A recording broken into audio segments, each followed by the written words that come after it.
Disclaimer: the views and opinions expressed in this episode are those of the guests and do not necessarily reflect the official policy or position of USA Global TV and Radio. The content presented is for informational purposes only and is intended to foster open discussion and debate. Viewer discretion is advised. USA Global TV and Radio does not endorse any particular viewpoint and encourages viewers to seek out additional information and perspectives. Saving America with Dr. David D. Schein.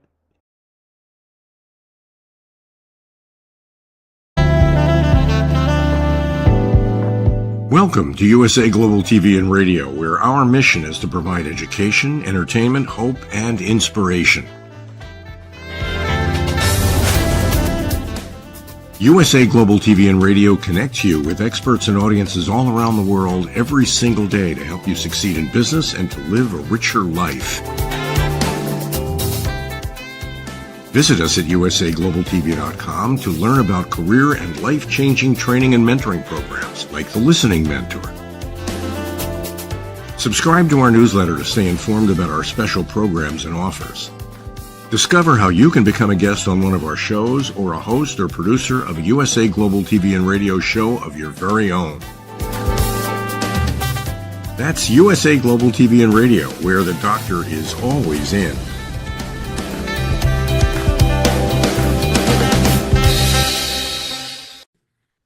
Tragedy in Texas for the 4th of July. I have so many emotions about the horrible loss of life in the Texas Hill Country over the 4th of July. As a father and grandfather, one of the greatest fears in my life is the loss of a child or grandchild. The focus of the tragedy was Camp Mystic, a large Christian summer camp for girls along the Guadalupe River. Many young girls and some of their counselors died. I extend my utmost sympathy to the families of the victims. I want to send my thanks to the large number of workers and volunteers who jumped into action to save many and discover and return the bodies of the deceased. They are truly doing God's work. At the same time, I'm angry that a tragedy like this happened at all. In 1987, a school bus was swept away by a flash flood in the same river less than 20 miles away. That caused a loss of 10 lives. In quiet times, it's a pleasant river, as I have floated in an old inner tube down the river some years ago. But nobody should have been fooled about the threat that it can present when there is heavy rain. Why were so many cabins, houses, and even children's camps located in the flood zone of the Guadalupe River? I sense a total lack of common sense on the part of those who develop land so close to a dangerous river and to those local officials who allowed the development so close to the river. I suspect greed had something to do with it. The taxing authorities have every incentive to allow development, even if it presents unsafe consequences for people in the future. I draw a parallel to the remnants of the Hurricane Helene that caused flooding in Asheville, North Carolina in October of 2024. Loss of life in North Carolina was about 100, now less than the confirmed loss of life due to the current Texas tragedy. Total loss of life from Helene was about 300 lives across the Southeast. Again, my question is, why were the plots of land developed so close to the water in known flood areas? And for both Texas and North Carolina, if development was to be allowed in these dangerous areas, why did they not have the very best emergency warning systems in place? Adding to the sadness, the scum known as Democrats want to politicize the issue. The weather authorities did provide the notice of the heavy rain and then issued a flood warning. There is absolutely no way that Trump is responsible for this tragedy. Federal aid was sent promptly. There were so many responders that the local coordinators had to ask people to stop coming to help. Since weather notices of a possible flash flood were posted, what happened? There appears to have been a failure at the county level to have effective early warning systems in place. Yes, the same county that allowed development too close to the river. Apparently, the issue goes back at least a decade, and Texas and the localities were not willing to pay for the sirens and electronic notices that are available in normal civilized locations. We have record deficits, record public expenditures, and an infrastructure that's a mess. This was caused by both political parties, not one or the other. I call on both parties to work together for a change on developing effective solutions to make sure this never happens again. If a county or city cannot make an area safe to development, then development needs to be blocked from those areas. We have an example of that from the Outer Banks of North Carolina. Those areas could not get traditional hurricane insurance, so the feds obligingly provided an insurance plan to replace the houses after big storms. Well, after paying for it a few times, somebody finally got smart. The feds said, we've covered you for the last time. You can take your insurance money and buy someplace else, or if you build again where you were, it's on you. No insurance. Gradually, there were no homes on the edge of the banks. Makes sense. Let's do that in these other flood-prone areas. You can also build levees like the famous seawall in Galveston, Texas, and the levees along the Mississippi River. Of course, we saw the levees in New Orleans fail dramatically during Katrina. They must be built correctly and maintained. Americans, we have allowed our country to sink into third world status with crime out of control, failing infrastructure, and schools ranking in the third world. We must change what we are doing, and now. More senseless deaths in Chicago. Speaking of public failures, Chicago experienced a bloody holiday weekend marked by 102 people who were shot, including 17 fatally, according to police reports. The weekend was a 27% increase in shootings over last year's 4th of July weekend. This represents a failure of state and local governments to effectively provide safety for its people. Criminals need to be locked up, end cash bail. Take note of the feds keeping Sean Combs locked up pending trial and even post-trial. The death penalty, the ultimate crime deterrent, needs to be administered quickly in appropriate cases. No more 20 years on death row with endless appeals. I don't want to keep hearing that guns are the problem. People don't respect the law are the problem. Criminals carrying guns are the problem. Drugs and related crimes are not being effectively shut down. Illinois and Chicago are sanctuary state and city respectively. Allowing illegals to run wild through the streets and even preventing ICE from taking them into custody is the problem.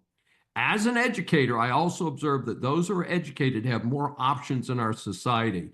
They do not have to engage in crime because they have more employment options. Improving our ghastly public education system throughout the country could be a significant step toward reducing crimes of all kinds. Arrest the Democrats who are encouraging law violations. It's got to stop with regard to violence against ICE representatives and agents.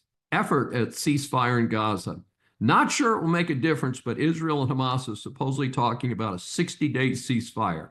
Unless the 20 still living hostages are released immediately, I do not see a reason for a ceasefire. The best thing that has happened over there is that Iran is on its back, and I doubt it's doing much to help its proxies that surround Israel. Regarding Iran, I do not think they have an interest in a peace deal. The terrorists in charge are not budging. I call on extensive efforts to support an intelligent regime change in Tehran. Israel should continue to monitor and destroy any efforts by Iran to rebuild its nuclear bomb production capacity. Heavy sanctions should be applied until the country is broke.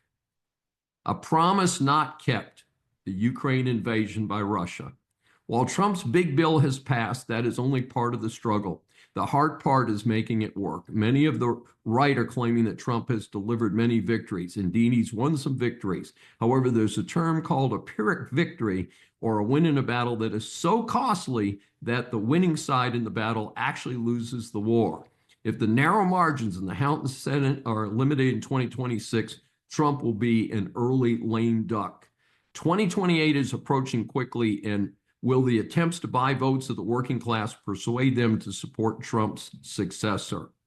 Trump has kept some of the campaign promises, the big bill and the border. However, Russia is still bombing civilians in Ukraine. Remember, Trump promised to end the battle there within a couple days of becoming president. In fact, there are reports that the murderer Putin may be planning to send as many as 1,000 missiles in a night soon. Trump has finally agreed to send the Patriot missile defense system over to them.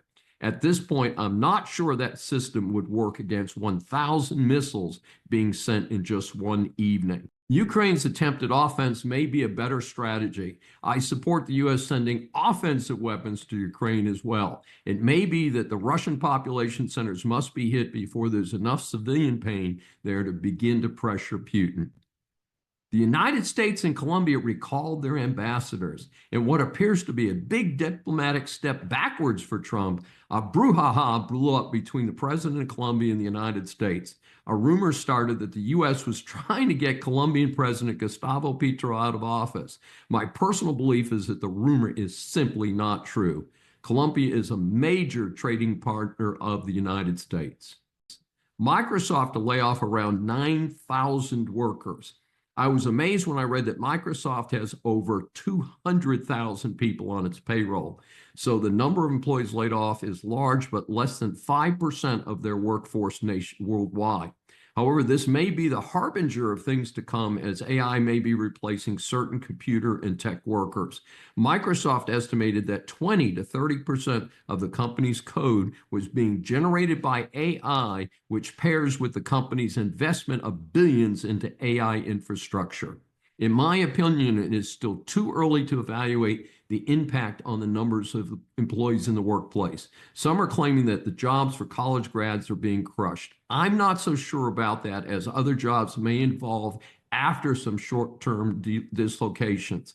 As an example, an amazing number of my friends will not patronize companies that do have AI answering their customer service phone lines. I plan to join that group as much as possible.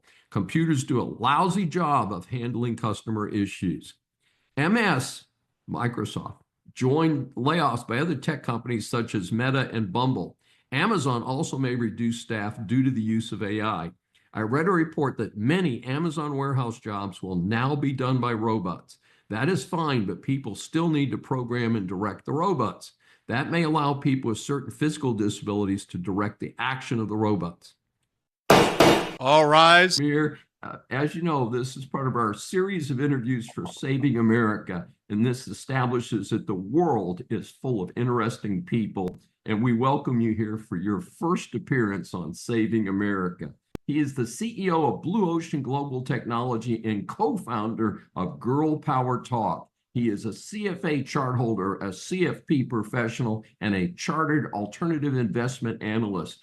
Samir leads client engagements focused on digital transformation, risk management, and technology development. He is a subject matter expert witness in economic damages, intellectual property, and internet defamation cases. He authors CLE programs with the Philadelphia Bar Association.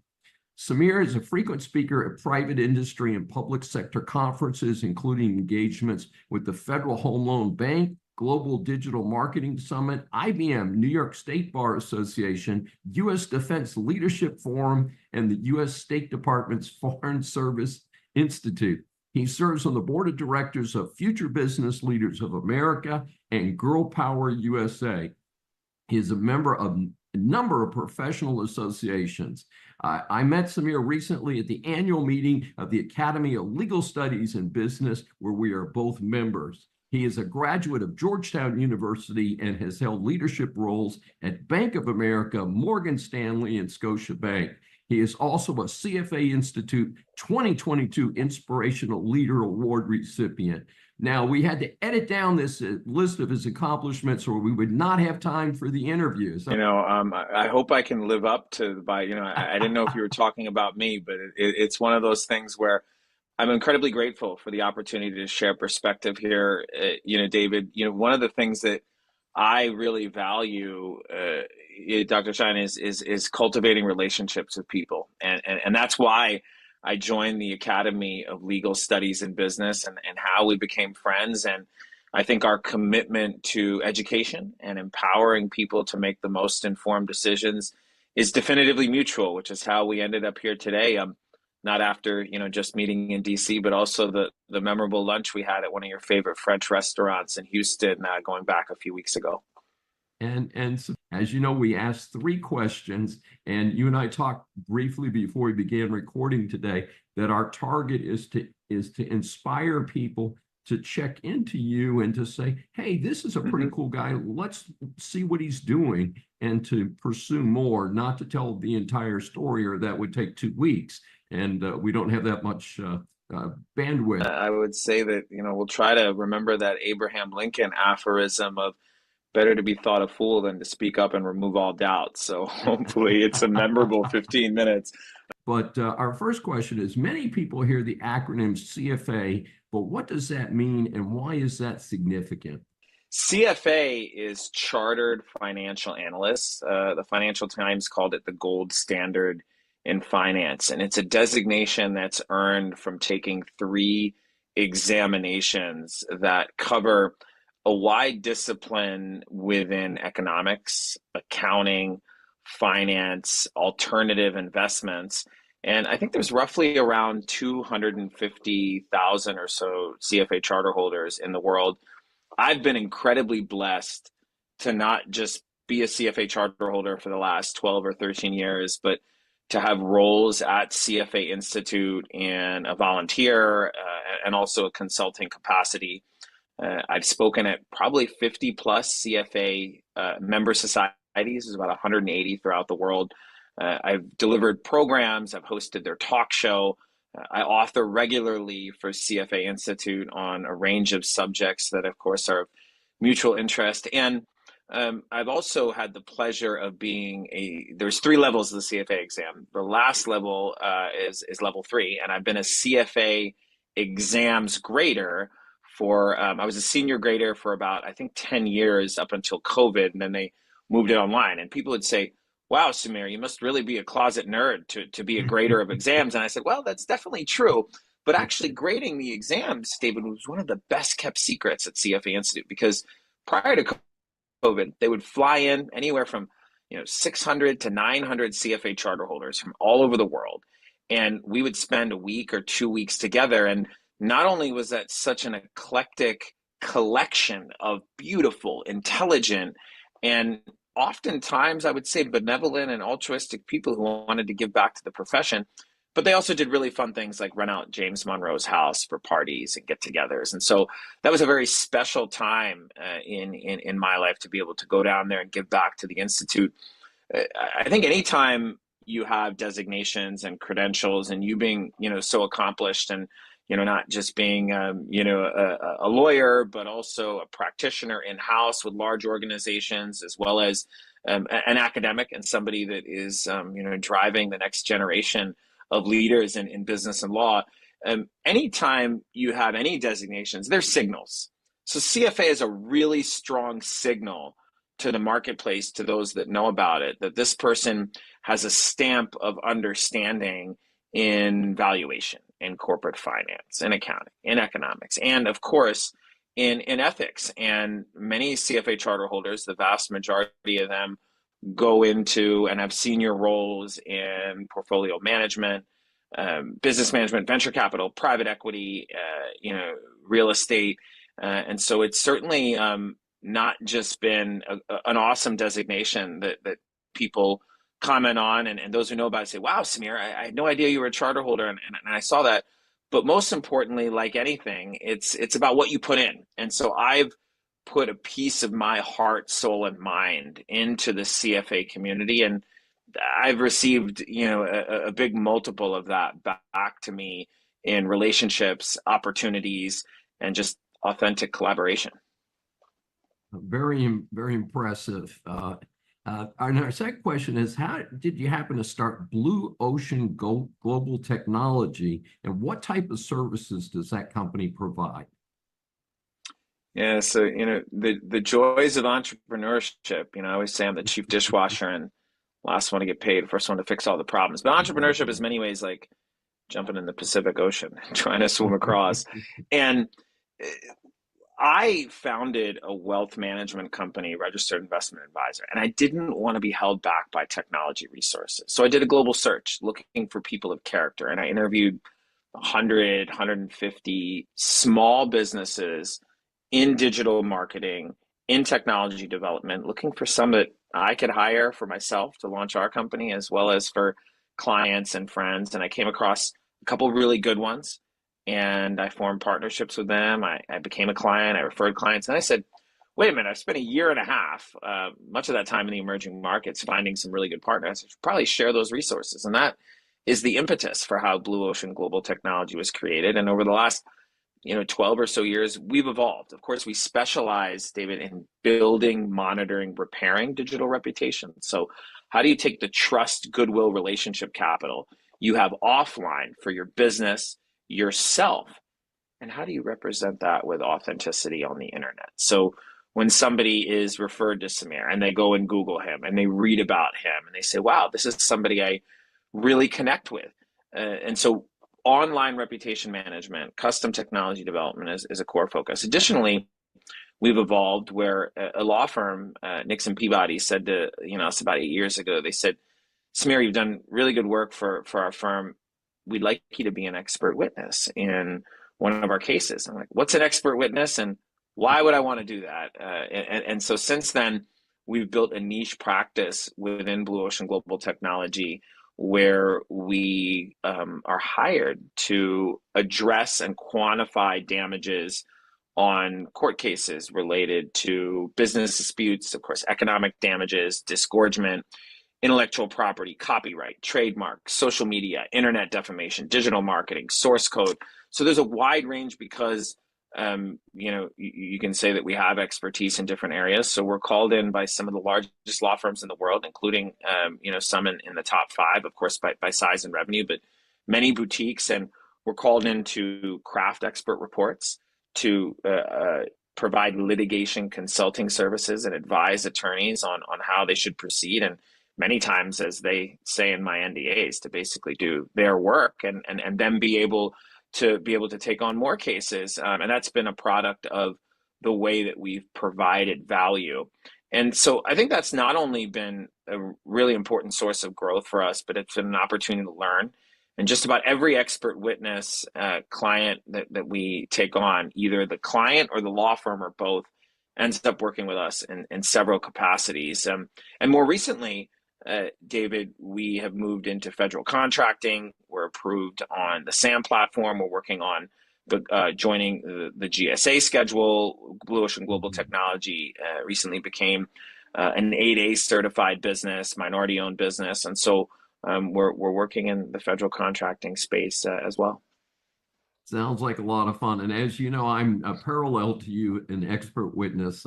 My area, of course, is employment law and sometimes academically related things like business ethics and things like that. So I find it an interesting, and I do find it expands your horizons a little bit. And it's an interesting area, but it's so fascinating because there's so many pieces that you have under Blue Ocean Global Technology. But I want to switch gears for our third question. As co-founder of Girl Power Talk, would you please share with the audience what that organization does? And since you are a co-founder, tell us how you came to start it. And as you and I know separately, I'm a huge proponent of equal opportunities for women across the world. And, I'm proud to have women in my life at many different levels who I want to make sure that they have as much opportunity as men do. Yeah, thank you for the question. Girl Power Talk was born out of trends that exist in history, in society, in America, globally. One of them being, for the most of our history, look at all the progress we've made in science, innovation, math, technology, and women have been relegated to the sidelines for a big part of it. And imagine if that wasn't the case. Think about how much farther we may be. So Girl Power Talk recognizes the extraordinary potential of women in business. And so Girl Power Talk was born out of that trend. There's also a huge supply-demand imbalance of qualified opportunities for young women, exacerbated in the emerging markets. Africa's 54 countries having 750 million or so people under the age of 28. India having 500 million people under the age of 26, half of them, of course, being women. And so how can we find brilliant young people? And the world has changed so much because of the internet and technology. You look at a young woman in Kampala, Uganda, in Karachi, Pakistan, in Mumbai, India, or in Chandigarh, India, where our offices are, or in Jakarta, Indonesia. And today, she, watches Game of Thrones, knows about Breaking Bad, understands and pays attention to the U.S. political race, and she can actually connect with and relate to perhaps executives and founders and colleagues in the United States in a way that no one ever could have imagined 30 years ago. And so if you take those concepts and you say, you know what, imagine a fictional book Dr. Schein, where young people are happy and there's intellectual freedom and they're learning, growing, and creating together. And there's a conscious bias towards women. Now imagine making it real. And in many ways, like the Peter Drucker aphorism, culture eats strategy for breakfast. Girl Power Talk was born to reverse engineer a company culture that is innovative, similar to perfection. We strive for it, knowing we can never achieve it. We believe in creating a utopia, knowing we never will, but we'll get closer than anyone else if we believe and we have a healthy balance. And then I also think young people, particularly younger generations, relative, generally speaking, of course, to older generations, they really care about driving social impact and doing good. And many times we reach this why in the road. I got to choose to have a career focused on money, or I'm going to go work for a nonprofit. And we don't believe they should be mutually exclusive. And so Girl Power Talk team members work with our foundation, Girl Power USA, a 501c3 based in the United States. We're building a brand and a culture. It's the absolute best place for young people, especially young women, to learn, grow, and develop. And Girl Power Talk team members across departments, be it our growing legal team led by our Chief Legal Officer, Ashna Dougal, be it in finance, be it in marketing, be it in technology, be it in public relations and content writing. They're provided opportunities to work on real projects with clients direct, or as we started in doing some of the delivery for Blue Ocean Global Technology projects. So the two companies work hand in hand, and you create something called Girl Power Talk. And I never thought that I'd have, I'm just thinking back to a conversation where there was a lead partner in Manhattan at a law firm, and she went to Yale Law School. And she said, Samir, our assignment was to find the best expert with the most case history experience. And you've got a page, which is pretty good, better than most. And I found two other people, one had 2 pages, one had a page and a half. And so technically I'm supposed to go with them. But before we start this interview, I want to say that we're going to hire you. I read a lot about you, and I'm someone who always said I'd give back to women, and I don't think I do enough in terms of impact and projects. And then I'm successful now. I'm leading this law firm, and I look at you, and you're a man that is spending a considerable amount of time in his life to provide opportunities and do the things that I always said I want to do, should be doing, I'm not. And so at the very least, I think in becoming friends with you, maybe we can work on some of those things together. And I also watched some of your keynotes, and I think you'd probably be better on the stand than these other experts. So that's my disconnect. But I never thought that creating something like that could be an asset in connecting with people, because, it's so easy, when it's real. And so that's a little bit about, Girl Power Talk. And I know I've masterfully used my ears and mouth disproportionately, but I hope that helps for your audience as well as you. Samir SOMAL, you are a great guest, and we've enjoyed having you here. How can our audience get more information about you and these various ventures? Sure. One is there are 3 respective websites. There's Blue Ocean Global Tech, TECH.com. Then there is girlpowertalk.com and girlpowerusa.org. And those represent, these 3 organizations.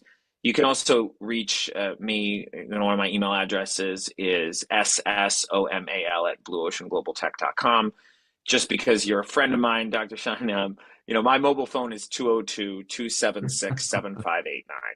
And, I'm somebody that, just takes the time. It doesn't matter who's calling me, and I get solicitations all day. I always pick up the phone. I always talk to people. And I think that that's something where one relationship, one conversation, one new friendship can change the course of your life. And I try to be that for everyone that I'm so fortunate to meet. Fascinating. Well, we appreciate your being here today. Please proceed. New jobs report. Regarding employment and staffing, the jobs report came in at 147,000, which is better than expected. And so the stock market liked that. I'm not nearly that happy, since half of the jobs were filled by state and local governments, while at the same time, the private sector jobs sagged.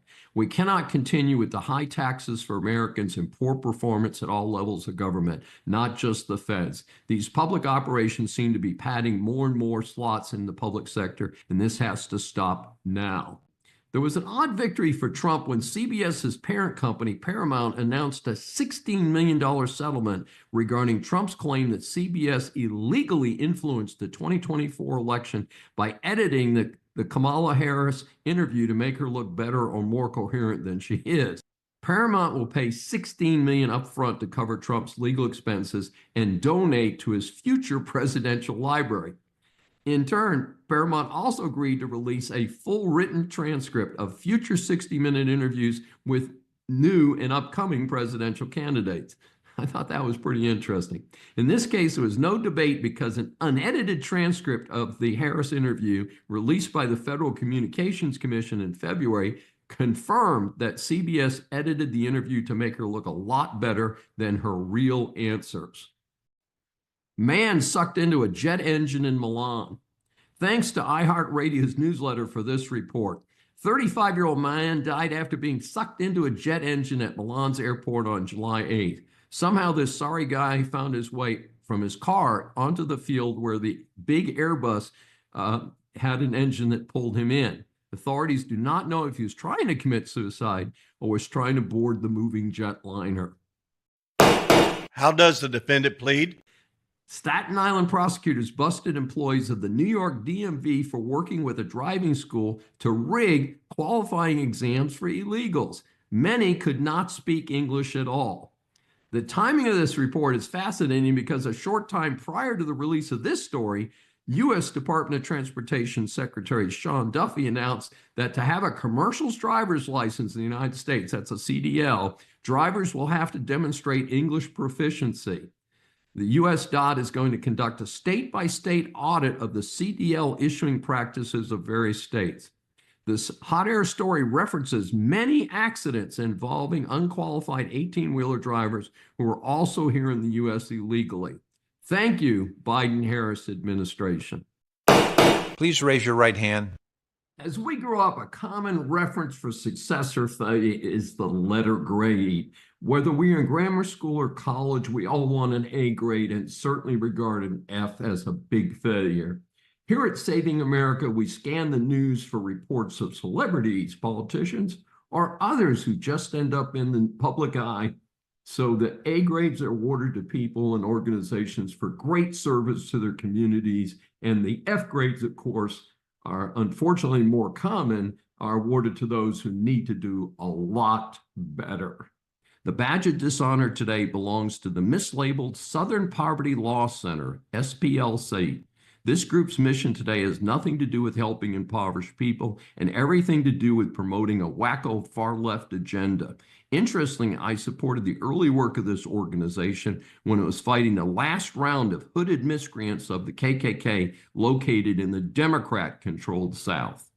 Like the ACLU, it has outlived its original purpose big time and now tries to prove its relevancy by going against the values of the vast majority of Americans. For instance, putting Christian advocacy groups on its hate map, as well as by supporting illegals in this country and opposing traditional family values. So Saving America awards today's F grade to the Southern Poverty Law Center for being out of touch with the American people.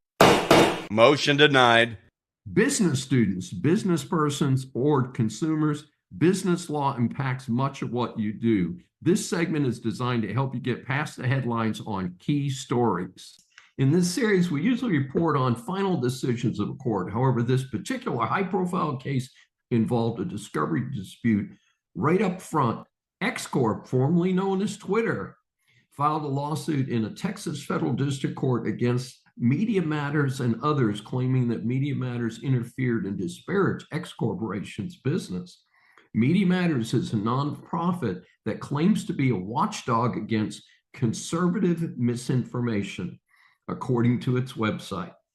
Among other claims, X Corp alleged that Media Matters made X Corp out to be a site with a lot of neo-Nazism and anti-Semitism. In turn, this hurt the advertising sales of the plaintiff. Moving to the discovery phase of the lawsuit, X Corp requested Media Matters to produce documents identifying its donors and communications with them. Media Matters resisted, citing First Amendment concerns. The district court ordered the defendants to log the documents, a procedure often used as a first step. Normally, the court would then review the documents to determine whether they would be appropriate to block production under privilege. In an unusual move, Media Matters refused to comply. The district court then granted X Corporation's motion to compel production, ruling that Media Matters had waived any First Amendment privilege by not searching for or logging the documents. Media Matters appealed the order to the Fifth Circuit Court of Appeals, seeking a stay pending appeal. A stay means that nothing would be done until the U.S. Fifth Circuit ruled on their motion. Normally, discovery disputes do not have enough status to be appealed. However, the Fifth Circuit reviewed the case. The court determined that it had jurisdiction because the discovery order involved important First Amendment issues that were separate from the merits of the case. So it would be too late to review these important issues on appeal after a verdict. Consequently, the court granted Media Matters' motion for a stay pending appeal, staying the district court's order compelling production. So the review of the district court production order will need to proceed in the appeals court before the case itself can be tried. Objection, Your Honor. Another store closing announced. A staple headline of our recent Saving American reporting has been store closings. Sadly, another to report. We've already mentioned Big Lots liquidating in bankruptcy. Many dollar stores have already closed. Some of the big chains have announced large numbers of store closings. A chain I'd not heard of, Bargain Hunt, is closing all 91 stores by next month. May I remind you, you're still under oath. This would be funny if it were not so sad. A whack job liberal state rep from Michigan claims that she had sterilization surgery to be sure she would not get pregnant while Trump was president. This was announced by 36-year-old Lori Pohutsky, a ridiculous statement attributed to her. I refuse to let my body be treated as currency by an administration that only sees value in my ability to procreate. What? Given the many high-level female appointments by the Trump administration already, I'm not sure exactly what her problem is. After all, a child born in 2026 would only live under a Trump presidency for a couple years. So this was a nonsense deal to get publicity, not because of anything legitimate. I hope there are enough residents of her district that can read and write that she is voted out of office in the next election. Silence in the court. A Chinese nuke sub sinks in port. This is from a report in the Epoch Times, quoting the Pentagon and other sources. It's a serious subject, of course. China's newest nuke sub sank in its dock. I'm not sure if it was a loss or just needed to be pumped out. The report also indicated that this is a small sub that might be used to attack Taiwan, not a major ocean-going sub. This is relevant since the U.S. Navy has admitted that it is way behind China on increasing its fleet to match up with China. Hopefully, the U.S. Navy and its allies are at least ahead on technology. According to the report, as of 2022, China had 6 nuclear-powered ballistic missile subs, 6 nuclear-powered attack submarines, and 48 diesel-powered attack submarines. They're expected to add a greater number over the next 12 years. In my other reports and articles, I've advocated for development of a major fleet of nuclear attack subs for the United States to ensure control of the seas throughout the world, in addition to an aggressive approach to control space.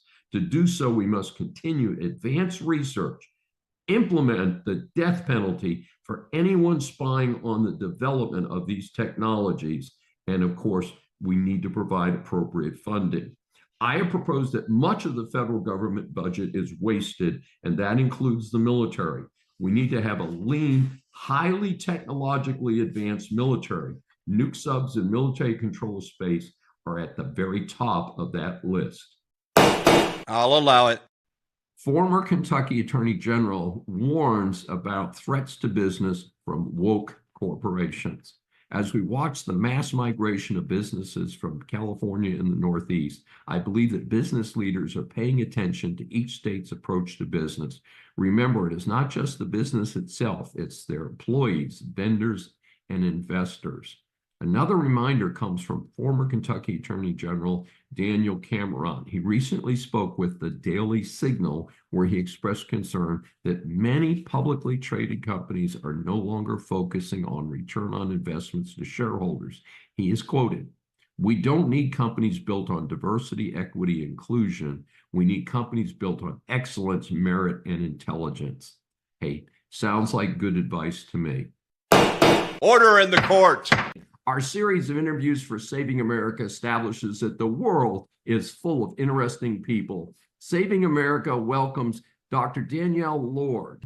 She is a native of the Pacific Northwest and has spent her career helping to develop others, creating unique curricula for organizations large and small, and served as a university professor. She holds a PhD in leadership theory. Her bio says that her superpower is helping people to connect the dots, making and discovering connections that might not have been realized before. Dr. Lord's firm is called Archetype Learning Solutions. She's recently started a webcast on USA Global Network. We welcome Dr. Danielle Lord for her first appearance on Saving America. Well, thank you, Dr. Schein. I hope it's the first of many. This is such an important topic. I think it's very well connected with the conversations that I'm having about really making sure we can bring compassion back into the world because it's so lacking right now. Sounds like a winner to me. As you know, we asked our guests 3 questions that we've researched in advance. So number 1, tell us, our audience, about how leadership differs from management. I am always happy to talk about this particular topic because it is still very misunderstood. And there are still plenty of people out there who are saying they're the same thing. They are not the same thing. They are very different. It is my hypothesis that our management practices are really rooted in a historical element of the industrial era, in which we collectively came together and started working as humans in factories. At that point in time, that industrial era, kind of the Victorian era, it was actually illegal, at least in the Western European context of Britain, to live in poverty. It was illegal to be poor. And you had people clamoring for jobs that paid pennies per day. It was very easy to be let go or terminated from that job because someone was always waiting to pick it up. So our whole context of work is rooted in that paradigm, which was all hail the machine. The machinery, the equipment, the automation was very brand new to industry, and everything that we knew was about making sure that those machines ran efficiently, and we needed management to do that. So management, by definition, is about a transactional process that includes budgeting, prioritizing, scheduling, tasking, making sure things are staying in line with the work that needs to be done to accomplish the goals. That does not require any human relationship.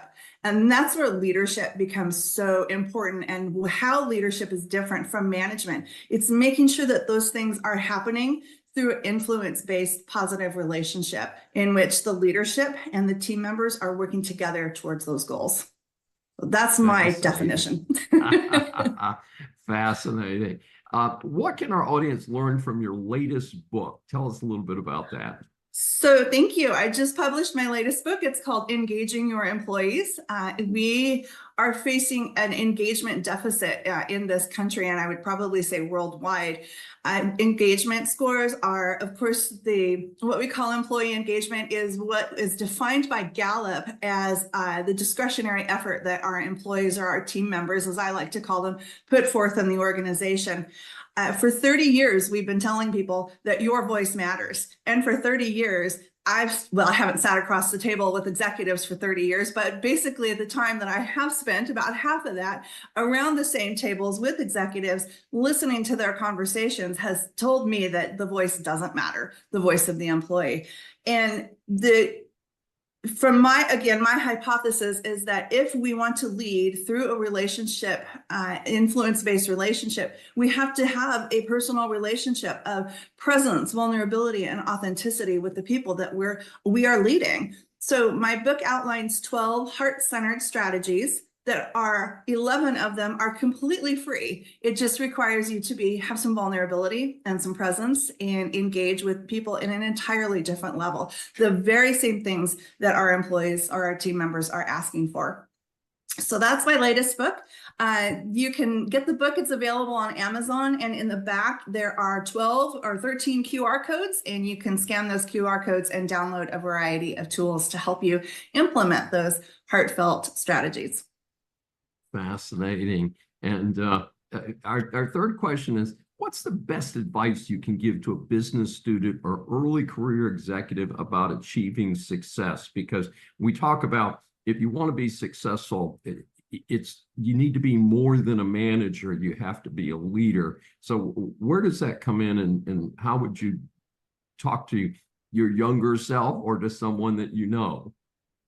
And to all of my graduate students, I talked to them about the notion of the relationship, the leader team member relationship, and that is where you get the biggest bang from your buck. It doesn't come from ego. And that's the biggest problem that we have, I think, in our organizations today, is that we see the ego continuing to perpetuate. We see the ego continuing to be rewarded. In our organizations, we are still rewarding for performance, not behavior.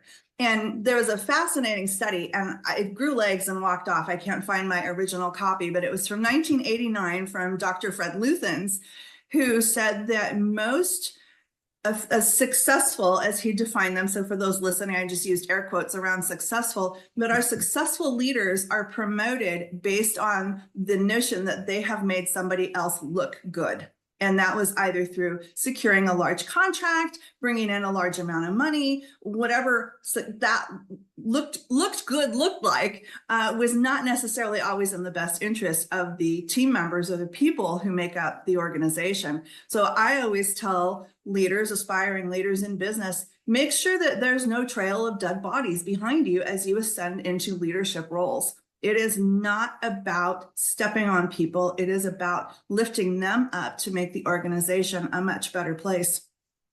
I've had my own very fascinating self-discovery, if you will, over the 2.5 years that I have been in business for myself.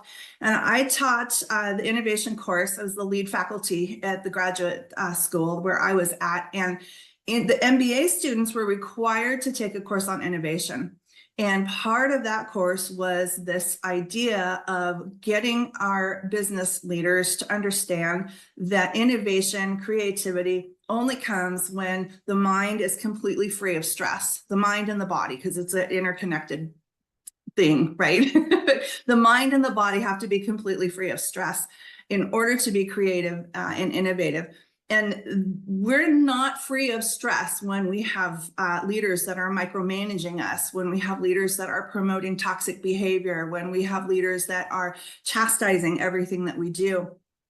And I thought I was in a position that I really was free from stress. I had executive level positions that I held and really believed that I was free from all of that. And it wasn't until 2 years into being in my own business as an business owner, that I really discovered that, wow, I am far more innovative and creative now being out there on my own than I ever was, even at the executive level, functioning at that level. So business leaders, again, in air quotes, leaders, you got to have the influence, you got to have the relationship. So when I say leaders, that's who I'm referring to, but leave the ego behind. It is really about lifting up the employees of your organization so that the organization can be successful, not necessarily you. You will be successful if you're doing the right thing. Now, we are seeing finally an improvement in opportunities for women. Do you give different advice to women than men, since women have been used to now, gee, it's terrific, I'm moving into management, but the transition from management to leadership may be a little bit more difficult for women? I do absolutely believe that that is a truth. And I think what happened was in the 1980s, I think we had enough scientific research or data to really demonstrate what good leadership looked like. And that's when we did start to see women enter into those leadership positions in 1980s, 1990s. I think what happened with women is that we adopted a toxic feminism approach to leadership positions or leadership roles, thinking that I have to act just like the men acted. In fact, I have to go one step further and be more masculine and more manly than the men were. And I think what that embodied was this idea of toxic feminism. I think we had a fantastic and missed opportunity to come in as our true authentic selves, as women who are the carriers of culture, who are known to be kind and genuine and large-hearted, and really show what great leadership looked like. I think that was a big miss. Fascinating. And as you know, we try and keep this short so people will actually listen to these interviews. But how can our audience get more information about you and your book and the things you're working on? Thank you. So you can call or text me at my business line, which is 253-269-2116. I take calls or text messages. You can also email me at Danielle@archetypelearningsolutions.com. And the things you think about when you're naming your business, you don't think about how long the email address is going to be. But Danielle@archetypelearningsolutions.com. That is also my website. You can find my website at that same address, archetypelearningsolutions.com. The defense rests, Your Honor. The Philippines accuses Chinese vessels of blocking the South China Sea supply routes, ramming its ship. This is a critical area where major shipping takes place. In this case, Chinese ships asserted dominance over international waters that are controlled by the Philippines. This is a sad development since both countries claim to recently be trying to work together to reduce tensions. China claims sovereignty over nearly all of the China Sea. However, this includes areas belonging to Philippines, Taiwan, Malaysia, Indonesia, Vietnam, and Brunei. An international arbitral tribunal in 2016 ruled that Beijing's claim had no basis under international law. Of course, the CCP rejects that decision. May I remind you, you're still under oath. Parallel to that, Venezuela agrees to accept illegals from the U.S. As we reported last week, Colombia rolled over in less than a day. In a bit of a surprise, Venezuela has now agreed to accept its criminals picked up here in the U.S. I'm wondering what else is brewing here with Venezuela. It may be that the country has sunk low enough that it knows it has to enact reforms and line up with the U.S. for a better future. Speaking of packing up illegals, Trump recently announced something that I've been advocating for a while. The U.S. base on the island of Cuba, Guantanamo Bay, is also known as Gitmo, will have its detention facility dramatically expanded to accommodate illegals that cannot be shipped to their home countries or simply to house them for serious crimes. This might be a bit late, however, as the normal ICE detention facilities just ran out of beds. Bad news there. Several thousand illegals who should be out of the country already will now be set free with ankle monitors. Given the many reports recently of criminals cutting off their ankle monitors and committing more crimes, this does not make me feel safe. Silence in the court. Now, what about reciprocal tariffs? Trump has been all over the map on tariffs. That has garnered criticism from both sides of the aisle. The random tariffs on Mexico and Canada, since suspended, are an apt example. I strongly support tariffs on China based on general principles. With regard to Russia, Iran, and North Korea, I don't know that we really buy anything other than maybe a little bit of vodka from Russia, and we've got awfully good vodka being made in the United States, including right here near to Houston, Texas, where we are. On the other hand, we're being ripped off by friendly countries. America has been the biggest sucker for decades, so I strongly support reciprocal tariffs. We might find this helps to restore some sanity to world markets. As an example, I heard that we charge 2.4% tariff on motorcycles from India, but they have 100% tariff on USA motorcycles. Europe charges high tariffs on U.S. vehicles while we charge a fraction of that on European autos. This gives their autos a huge advantage on both sides of the Atlantic. Let's watch for what happens here. I expect the USA to come out for better in the long term. There could be some temporary supply disruptions or higher prices. Let's see how it goes. I'll allow it. The USA UN rep reads the riot act to the whole UN. No more Mr. Nice Guy. Trump announced withdrawal from UN human rights body and halt to funding for Palestinian refugees. This is the organization known as UNRWA, which received a lot of attention after Israel discovered that some UNRWA staff were personally involved in the atrocities of October 7, 2023, in those attacks in southern Israel. I believe that funding was already suspended, but Trump has terminated U.S. involvement completely now. Trump also issued an executive order calling for review of American involvement in the UN Educational, Scientific, and Cultural Organization known as UNESCO, and a review of U.S. funding for the United Nations in light of the wild disparities in levels of funding among different countries. The United States, with the world's largest economy, pays 22% of the UN's regular operating budget, far in excess of our percentage of the world economy. I happened to catch a presentation by Ambassador Dorothy Shea on February 18th, and I was proud to hear her explain clearly why America was cutting back on its support of the UN. She emphasized the anti-Israel lean of the UN over the last few years and that it is unacceptable. This is in addition to agencies that are not keeping with American principles. Importantly, she mentioned the ridiculous situation where China, the second largest economy in the world, is still being treated as a developing nation. She also mentioned the abuse of international structures for political ends, including the International Court of Justice, ICJ, which issues advisory opinions as a way to pursue national agendas. The ICJ has been used by South Africa to accuse Israel of genocide. Unfortunately, the term genocide has been misappropriated to become an international slander. She also stated the following: we need to harness the power of artificial intelligence, but we must guard against strangling the development of AI with needless regulations. We must also be wary of attempts to use AI algorithms to rewrite history, surveil users, and censor speech.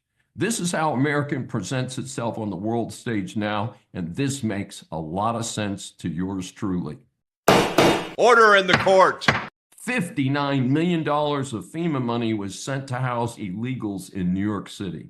Fascinating that the Dems are ripping out their hair over Elon Musk pursuing government efficiency. This further proves how out of touch they are with the overtaxed and underserved Americans. Note that FEMA has denied that any of its funds were sent to illegals. This would be a crime in any event, but even worse, that we have people in North Carolina who are suffering and FEMA has failed to serve those people, those good, hardworking Americans. This situation underscores the need for executive branch to reel in the out-of-control spending by numerous federal agencies. Every tax dollar paid in and then every possible dollar that could be borrowed has simply provided the means for the Dems to use taxpayer money to buy votes. The end of that is now. This session is adjourned. Thanks for joining me for Saving America. If you have questions or comments, please find me on various social media sites. I'm Dr. David D. Schein, and I will see you next week. Welcome to USA Global TV and Radio, where our mission is to provide education, entertainment, hope, and inspiration. USA Global TV and Radio connects you with experts and audiences all around the world every single day to help you succeed in business and to live a richer life. Visit us at usaglobaltv.com to learn about career and life-changing training and mentoring programs like the Listening Mentor. Subscribe to our newsletter to stay informed about our special programs and offers. Discover how you can become a guest on one of our shows or a host or producer of a USA Global TV and Radio show of your very own. That's USA Global TV and Radio, where the doctor is always in.